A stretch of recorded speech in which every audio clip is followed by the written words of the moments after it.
بسم الله الرحمن الرحيم. أيها الجمع الكريم بكل مقاماتكم السامية، السلام عليكم ورحمة الله تعالى وبركاته. حينما طلب إلي أن أتحدث في هذا المقام قلت لنفسي ما أسهل هذه المهمة وما أصعبها. ففي بعض المواقف تجد نفسك مضطرا للبحث في صفات الرجال ومواقفهم لتجد منها ما تمجدهم به في مثل هذا المقام، ولكنها في حالة البروف جعفر بن عوف مواقف ظاهرة لا تحتاج للبحث أو الاستقصاء.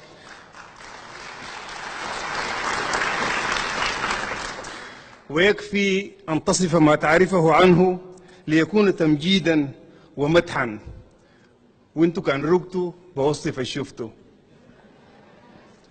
هو من نوع الرجال الذين يكفي أن تؤشر إليهم وتقول بلغة الراندوك ولد ده.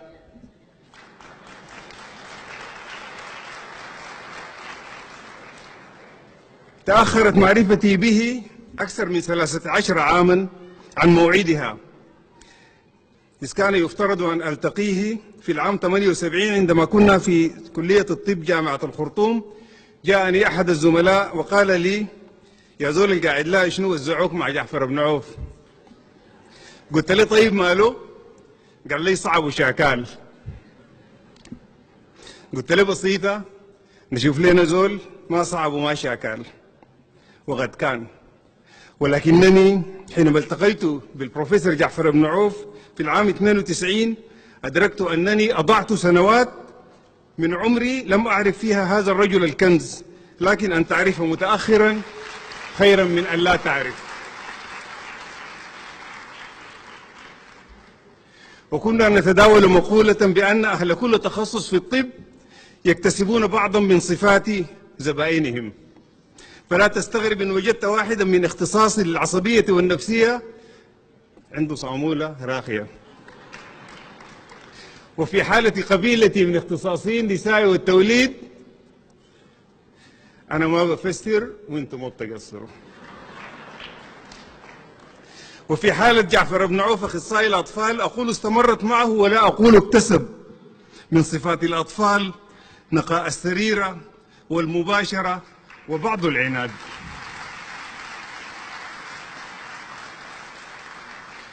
فقد ظل على الدوام نقيا في جوهره ومظهره، انصهرت عنده المسافة بين القول والفعل، فهو يقول ما يفعل ويفعل ما يقول. رغم عناده فهو كالجمل البشاري يقوده الصبي بالمعروف، وهو هين تستخفه بصمة الطفل، قوي يصارع الأجيال، حاسر الرأس عند كل جمال، مستشف من كل شيء جمالا. خلقت طينة الأسى وغشتها نار وجد فأصبحت صلصالا، ثم قال القضاء يا نار كوني فأصبحت تلك الطينة جعفر بن عوف. لسنا في حاجة لمعرفة عمره، لأن عمره في الإنجازات يساوي سنوات ضوئية، وروحه في عز الشباب. قد سمعته ذات مرة يذكر كلمة كذاك ثم كلمة جبون، فعرفت عمره بمعادلة حسابية بسيطة. والكذاك لمن لا يعرفها هي الجيبة أو السكيرت، وقد وثقت لها أغاني الستينات في المقطع القائل بلبس لي كذاك وبحاور الباك معاك.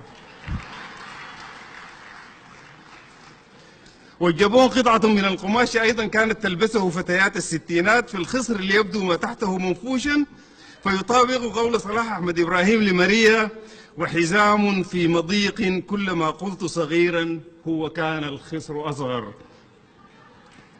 وقد وثق له الغناء الشعبي في الستينات أيضا للجبون في الأغنية: أبقى فرشة أنا للضفاير وأبقى جبون أحجز الضماير.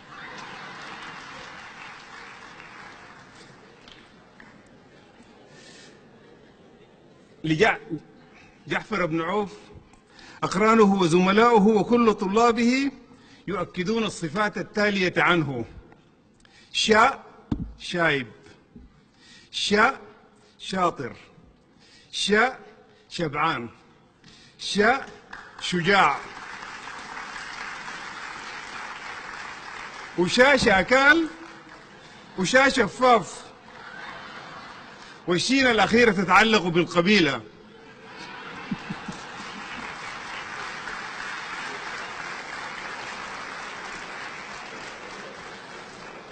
انحاز منذ بداية حياته العملية للبسطاء ولقضايا الأطفال ولمجانية العلاج.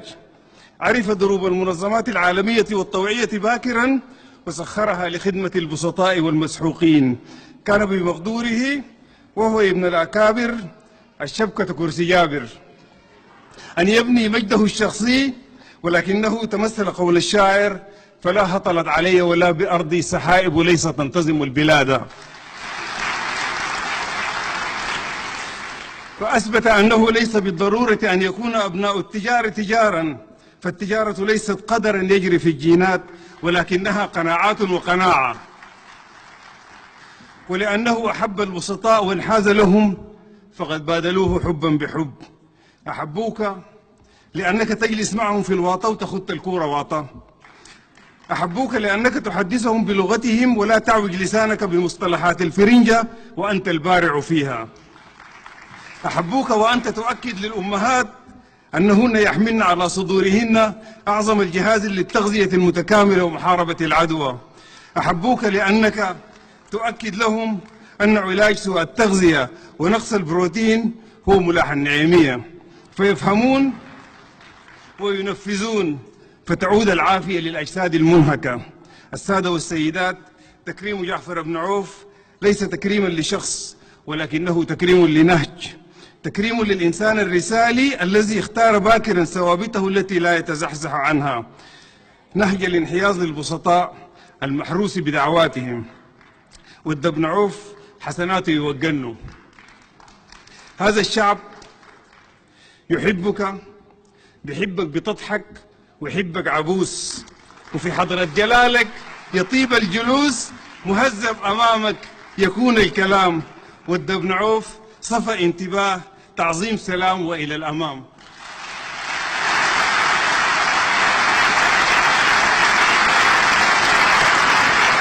شكرا.